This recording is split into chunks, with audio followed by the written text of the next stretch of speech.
बिस्मिल्लाहिर्रहमानिर्रहीम। ये नाज़रीन, सफ़र नूर के सिलसिला में अब हम पहुँचे हैं जन्नतुल बकी। ये जन्नतुल बकी के मुतल्लक़ आका अलैहिस्सलाम ने इरशाद पाक फरमाया कि सबसे पहले क़यामत वाले दिन मैं अपनी कब्र से उठूँगा, मेरे बाद हज़रत अबू बकर सिद्दीक़ रज़ी अल्लाह तआला अन्हु उठेंगे और उसके बाद हज़रत उमर फ़ारूक रज़ी अल्लाह तआला अन्हु उठेंगे और इसके बाद जो जन्नतुल बकी में जितने मदफ़ून हैं वो मेरे साथ उठेंगे। तब मैं महशर के मैदान की तरफ जाऊँगा।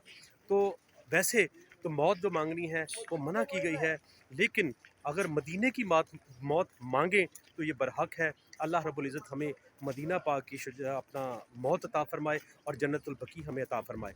जन्नतुल बकी के मुतल्लिक़ मैं ये जो मेरे अक़ब में आप देख रहे हैं, ये जन्नतुल बकी है सारा, जिसमें 300 से ज़ायद सहाबा कराम, जलीलुल क़द्र सहाबा कराम जिसमें मौजूद हैं, जिसमें आका अलैहिस्सलाम की बेटी हज़रत फ़ातिमा तो ज़हरा, आपकी वालदा जिनको आप माँ बोलते थे, हज़रत अली रज़ी अल्लाह तआला अन्हु की वालदा फ़ातिमा बिन्त असद, वो यहाँ पे मदफ़ून है।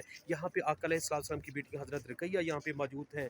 यहाँ पे बड़े जलीलुल क़द्र यहाँ पे सहाबा कराम मौजूद हैं और यहाँ पे आप ज़रूर आएँ, इसमें हाज़िरी दें। अगर आप फ़जर के बाद आते हैं तो 1 घंटे का यहाँ पे टाइम है और अगर आप असर के बाद आते हैं तो आधे घंटे का टाइम है।